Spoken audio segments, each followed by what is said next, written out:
नमस्कार दोस्तों, आज हम बात करने वाले हैं NSDL पाम ब्रांच आईडी के बारे में।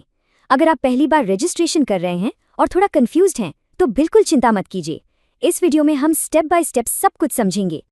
हाँ, मुझे पता है पहली बार में ये जो पूरा प्रोसेस है ना, थोड़ा टेक्निकल लग सकता है और सच कहूँ तो ज़्यादातर लोग यहीं पर आकर अटक जाते हैं। पर आपको फिक्र करने की कोई ज़रूरत नहीं है। इस गाइड के साथ ये सब बहुत आसान हो जाएगा। तो चलिए साथ मिलकर इसे सॉल्व करते हैं। ठीक है, तो हम इससे 4 आसान हिस्सों में देखेंगे। सबसे पहले रजिस्ट्रेशन से पहले क्या तैयारी करनी है, फिर वो 2 कौन से ज़रूरी सॉफ्टवेयर्स हैं जो आपको चाहिए ही चाहिए। उसके बाद हम देखेंगे कि पहला लॉगिन और पासवर्ड कैसे सेट करना है। और हाँ, आखिर में अगर आपके पास आईडी नहीं है तो फ्री आईडी के लिए कैसे अप्लाई कर सकते हैं वो भी बताएंगे। चलिए तो शुरू करते हैं हमारे पहले सेक्शन से। इसमें हम बात करेंगे उस सबसे कॉमन प्रॉब्लम की जो ज्यादातर लोगों को ना पहले ही स्टेप पर रोक देती है।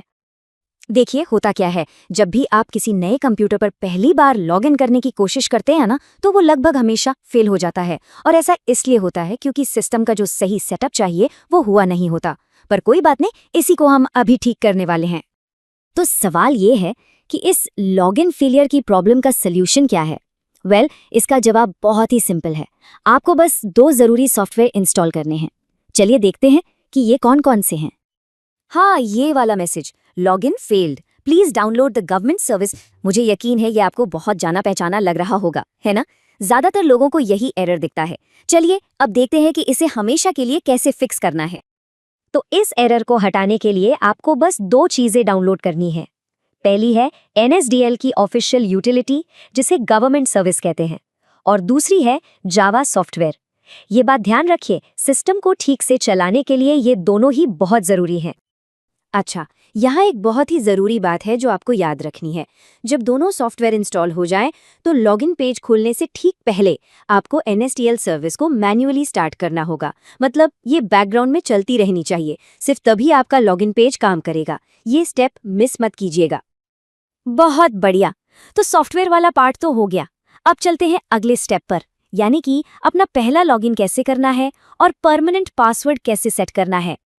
ठीक है, तो पहली बार लॉगिन करने के लिए आपकी जो यूजर आईडी है वो तो वही होगी जो आपको मिली है, और जो पासवर्ड है वो सबके लिए एक ही होता है, स्मॉल लेटर्स में NSDL और उसके बाद 1 2 3 4, यानी NSDL 1 2 3 4।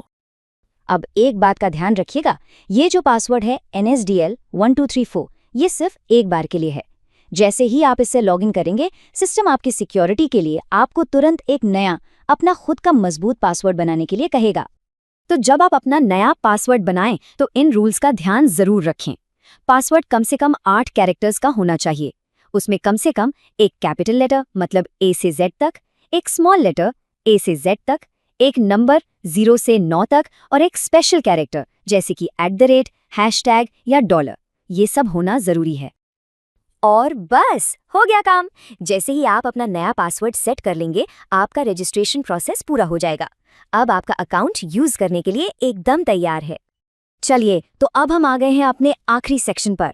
अगर किसी के पास अभी तक NSDL आईडी है ही नहीं, तो अब हम ये बताएंगे कि आप इसे बिल्कुल फ्री में कैसे ले सकते हैं। तो ये वीडियो देखने के लिए आपका बहुत बहुत धन्यवाद। अच्छा, अगर आप एक फ्री NSDL आईडी लेना चाहते हैं तो उसका तरीका बहुत आसान है। नीचे आपको एक URL दिख रहा होगा और यही लिंक वीडियो के डिस्क्रिप्शन में भी मौजूद है। आप बस उस लिंक पर क्लिक कीजिए और बहुत ही आसानी से बिल्कुल फ्री में NSDL की आईडी के लिए आवेदन कर सकते हैं। देखिए, NSDL आईडी के जरिए ना आप कई ज़रूरी सेवाएं शुरू कर सकते हैं, जैसे कि पैन कार्ड सर्विस हो गई, अपडेट सर्विस हो गई और भी कई महत्वपूर्ण सुविधाएं। और ये सभी सर्विसेज बहुत सरल तरीके से चलती हैं, जिन्हें आप अपने दुकान या सेंटर से आसानी से शुरू कर सकते हैं। तो बस नीचे दिए गए URL पर क्लिक कीजिए। जैसा मैंने कहा, वीडियो के डिस्क्रिप्शन में भी लिंक मिल जाएगा और अभी तुरंत अपनी फ्री NSDL आईडी के लिए आवेदन करें।